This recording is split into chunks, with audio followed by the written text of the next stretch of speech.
Get them away from my table, that man and his boy. Move them to the patio or show them out. I have a dinner in 20 minutes. The voice belonged to Marguerite Colton, and it landed in the terrace restaurant of the Harborview Grand with the easy authority of someone accustomed to being obeyed before she finished speaking. She stood just inside the entrance in a cream blazer and dark trousers, flanked by an assistant carrying a leather portfolio, her attention fixed on table 12. The corner window seat at the far end of the restaurant, where a man in a gray wool jacket sat across from a small boy in a faded blue hoodie.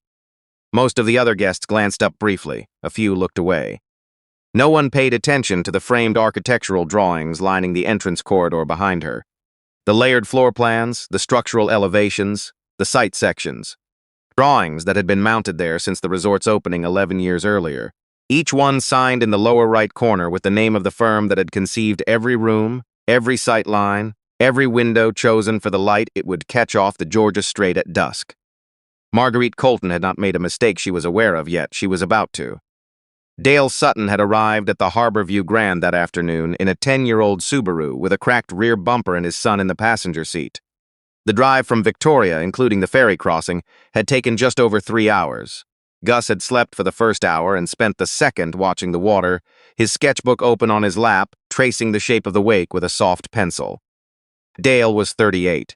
He had a lean face, dark eyes that registered things quietly, and the deliberate way of moving through rooms that comes from spending years on construction sites where carelessness has consequences. His jacket was wool and well-made, but it had softened at the elbows and the collar had been pressed so many times it held a permanent crease. His boots were clean, but they were work boots, steel-toed, the tread worn even across the sole. Nothing about him suggested that he had spent 11 months of his early career designing the building he was now walking into. He had reserved table 12 on the 4th of June, more than 3 months before the date. He had chosen it deliberately. His late wife, Marie, had loved that specific table, the corner seat in the window section of the terrace, close enough to the glass that you could see the far islands on a clear evening. She had sat there twice, once on their anniversary, 5 years before she was diagnosed, and once simply because she had wanted to. Both times she had said the same thing, that the light off the water in the late afternoon looked like something that shouldn't quite be real. That looking at it from that particular window made her feel like the world continued further than she could see. Marie had been gone for 4 years. Tomorrow was the anniversary of her death. This was how Dale and Gus marked it, quietly, without ceremony that felt borrowed. They came to the place she had loved, sat at the table she had loved, and ordered the smoked salmon pasta she had always ordered, even though Gus would only manage a few bites before setting his fork down carefully and pretending he was full. Dale had checked them in at the host stand at 6:15, shown the confirmation on his phone, and been seated without question. They had been given menus, water, and a small dish of warm bread. For roughly 10 minutes they had sat in the ordinary peace of a nice restaurant before dinner. Gus drawing in his notebook, Dale watching the last of the light change over the strait, the two of them not needing to say much. Then Marguerite Colton walked in. She moved through the restaurant with the assurance of someone who had made a reservation, though the reservation she had made was not for this table. The confirmation in the resort's system showed a standard corporate placement in the center section of the terrace, arranged 11 days ago through the hospitality desk for a party of 3. The floor manager who stepped forward to meet her was a man named Brent Fowler. He was 34, 8 months into his role as evening manager of the terrace, and he had recognized Marguerite Colton the moment she came through the door. He followed the hospitality industry closely. He knew the Colton Group ran corporate travel and events accounts for several firms the Harborview Grand was actively courting. He knew there was a partnership discussion underway that his superiors cared about considerably. He arrived at her side before she reached the host's stand. Marguerite looked briefly at the restaurant, then at table 12. She looked at Dale, his jacket, his boots, the child with the battered sketchbook on the edge of the table. Then she turned to Brent and said what she said. Brent moved. He came to table 12 with the practiced expression of apologetic professionalism. He said there had been a last-minute development with the resort's corporate booking arrangements. He said the window section was needed for a private dinner. He said the garden patio was lovely at this hour, heated with a very nice view of the grounds. Dale set down his menu. He said they had a confirmed reservation for table 12. Brent said he understood that. He said there had been a miscommunication in the system, and these things did occasionally happen, and the resort would of course take care of any additional charges. Dale said he wasn't concerned about the charges. He said he was concerned about the table, and he asked Brent to pull up the reservation record so they could verify it together. Brent said he'd be happy to look into it, but that right now the priority was getting the dining room sorted before the evening got away from them. Dale looked at him. He said, the reservation had been confirmed by email 3 months ago and again 48 hours before today. He had the original booking reference if Brent needed it. Brent said that was very helpful but didn't change the current situation. Dale asked what the current situation was, specifically. Brent said a valued corporate guest required the window section. Dale asked whether that guest had a reservation for this table. Brent said the booking was being arranged through the resort's corporate account.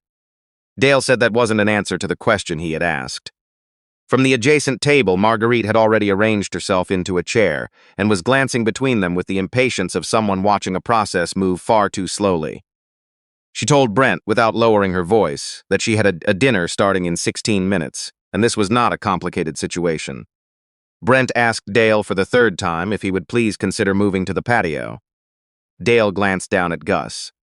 Gus had stopped drawing. He was looking at the tablecloth, both hands flat on either side of his sketchbook, his face carrying the particular flush of a child who knows he is being watched without understanding why.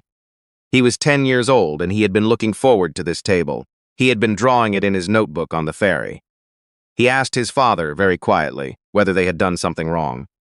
Dale reached over and placed his hand briefly on Gus's arm. He said no. He said they had not done anything wrong. Then he looked back at Brent and said he was going to move.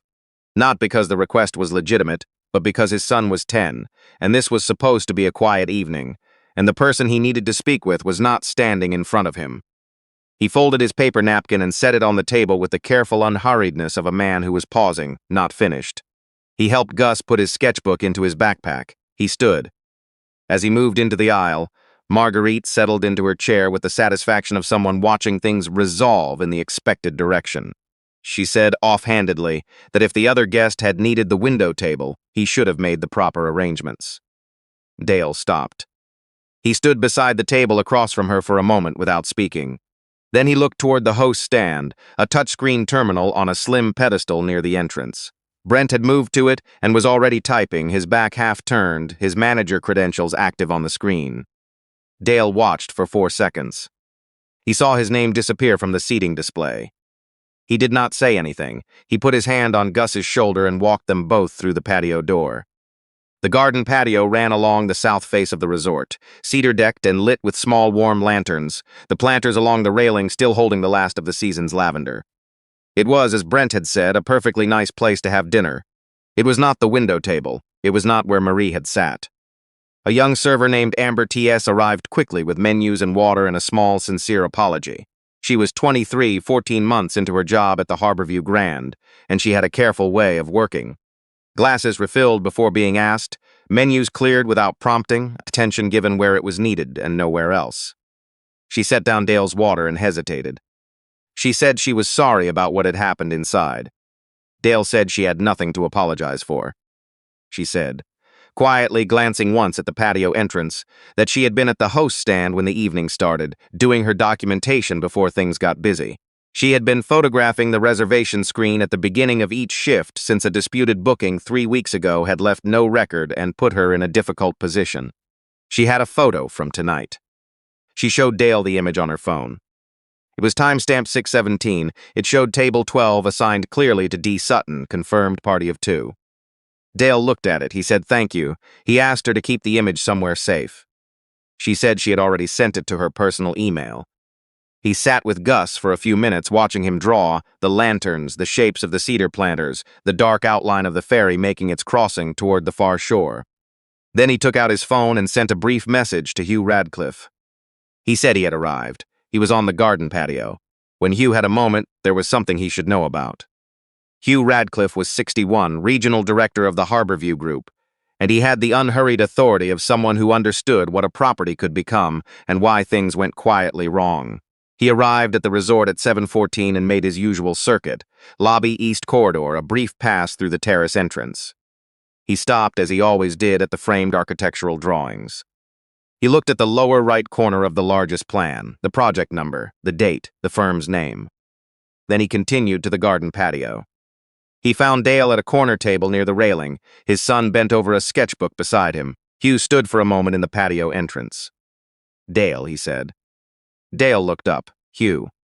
Hugh looked at the patio, then at the terrace windows warmly lit from inside, Marguerite Colton visible at the corner seat, with the straight view. He said, "Why are you out here?" Dale told him. Not at length, he described the conversation with Brent Fowler. What he had been told, what he had been asked, what he had seen at the reservation terminal before he walked out. Hugh was quiet. He asked whether Dale still had his original booking confirmation. Dale said he did. Hugh asked where Brent Fowler was. Dana Rowley, the resort's compliance director, arrived from her office in 11 minutes. She was methodical and did not say more than was necessary while she worked. She pulled the host terminal's modification log and reviewed it with Hugh beside the front desk. The change was there. Brent Fowler's manager credentials had been used at 6:27 to reassign Table 12, 9 minutes after Marguerite Colton's arrival, 11 minutes after Dale Sutton had been seated. She reviewed Dale's booking confirmation, reserved June 4th, confirmed twice, no cancellations, no voluntary modifications on record. She reviewed Marguerite Colton's corporate reservation, table placement, center section terrace, no window section requested, no mention of Table 12. She reviewed Amber's photograph. She asked Amber whether she had heard anything of the exchange between Marguerite Colton and Brent Fowler before Dale was approached. Amber said she had been at the host stand during it. She said Miss Colton had mentioned that the Colton Group managed Travelers accounts across several resort properties, and that she made a point of remembering which properties understood the expectations of high-value clients. Dana wrote this down without comment. Then she and Hugh walked into the terrace together. The conversation with Marguerite was brief and did not go the direction she expected. Hugh introduced himself and said, without raising his voice, that the resort had reviewed the table assignment process for the evening and found concerns that needed to be addressed. Marguerite said the table situation had been settled and she wasn't sure what required further discussion. Hugh said a guest with a 3-month confirmed reservation had been removed from his booking without consent, without written documentation, and without any legitimate operational ground. The modification record showed the change had been made from a floor manager's account in response to a request from her. Marguerite said the other guest had moved on his own. Hugh said he had moved because a manager had asked him 3 times in front of his 10-year-old son to vacate a seat he had legally purchased. The table went quiet. Her 2 colleagues looked at their plates. Marguerite said she hoped Hugh understood the scope of the Colton Group's travel portfolio and what it meant for properties in the Harborview network. Hugh looked at her. He said the resort's service operated on the basis of the bookings guests had made, not on the size of their accounts. He asked her to please move to her assigned table in the center section, which had been held all evening. Marguerite gathered her portfolio slowly. She gave Hugh the look of a person who has decided to remember something. Then she stood and moved, and her colleagues followed without a word. Brent Fowler was suspended that evening, pending a formal conduct review. Dana's preliminary documentation showed that similar reservation modifications had been made twice in the preceding 4 months, both involving confirmed bookings from standard guests, reassigned to accommodate individuals Brent had flagged as commercially significant. Both prior incidents had been logged as resolved without any supporting documentation, any interviews, or any record of the displaced guests being informed of their rights. Amber TSE was formally commended in the incident report. Hugh added a personal note recommending her for the resort's Junior Hospitality Leadership Program, citing her practice of proactive documentation and her willingness to speak when it would have been easier not to.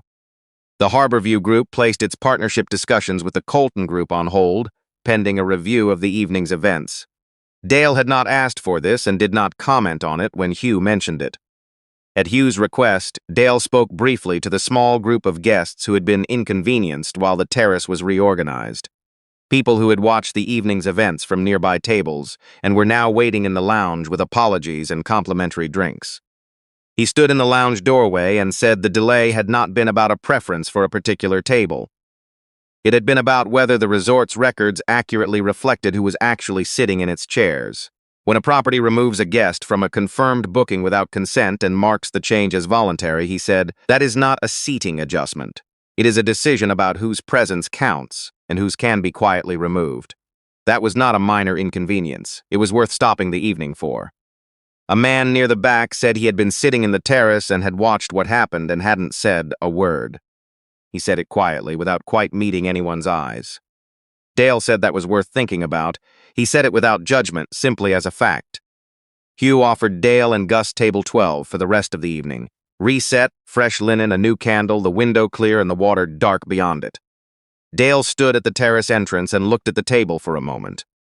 Then he looked down the length of the restaurant toward the far end. An elderly couple was still at a table near the kitchen wall, a man in a gray cardigan with a small white corsage on his lapel, a woman in a blue dress who had clearly chosen it carefully and weeks in advance. Amber had mentioned them earlier in the evening in passing. 50 years married, anniversary dinner. They had arrived before the disruption and been quietly patient through all of it. Their table was comfortable. It did not have the window.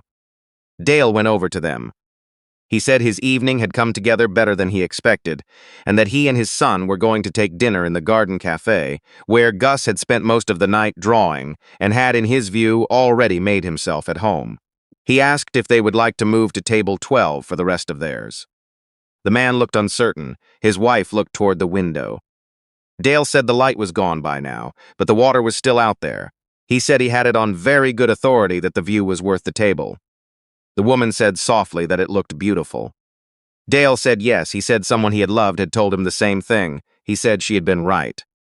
He helped them carry their dessert plates and their wine glasses to table 12, and then he went to find Gus. The garden cafe had wooden tables and a chalkboard menu, and the easy warmth of a place that wasn't trying to impress anyone. Dale and Gus sat across from each other in a corner near the railing, and Gus ordered the grilled cheese because he admitted, now that they were somewhere casual, that he had never really liked smoked salmon, if that was okay to say. Dale said it was perfectly okay to say. He ordered the chowder and ate most of it. Gus worked through his grilled cheese and finished the last drawing in his sketchbook. The lantern, the railing, the dark outline of the ferry on its late crossing. After a while, he set his pencil down and asked why his father had given the table to those people. Not the way a child asks when they feel something has been taken from them. The way Gus asked things, direct, genuinely curious, wanting to understand. Dale thought about it. He said they hadn't spent the evening fighting for a table. They had spent it asking whether the rules applied to everyone the same way. Once that question was answered, the table itself wasn't really what mattered anymore. Gus turned this over for a moment. He asked if it had been about Mum. Dale looked at him. He said not exactly, but a little yes. He said that what Marie had loved about that window wasn't that it was expensive or that it took a certain kind of person to sit there. She had loved it because you could see a long way from it. She had told him once that being able to see far made her feel like things continued, even when they were hard. Gus looked toward the patio railing. The strait was dark beyond it, the ferry's lights steady and slow as it made its crossing toward the far shore. He asked, "Do you think she'd be okay with us eating in here?" Dale said he thought she'd be completely fine with it. She had always said the chowder at the cafe tasted better than the restaurant version anyway. Gus picked up his fork. Outside, the ferry moved on across the dark water unhurried, its lights neither dimming nor brightening, just continuing. Gus watched it for a long time without drawing. His pencil rested beside the sketchbook, unused, and he let the view simply be what it was. Dale watched it with him. The strait went as far as it had always gone. It did not care who sat in which chair, or what jacket a man was wearing, or whether anyone in a room full of people had decided his presence was worth less than someone else's. It simply continued the way Marie had said things did. Past the reach of small cruelties, past the length of any particular evening, out to the distance that reminded you the world was considerably larger than whoever happened to be standing in your way. That was enough. It had always been enough.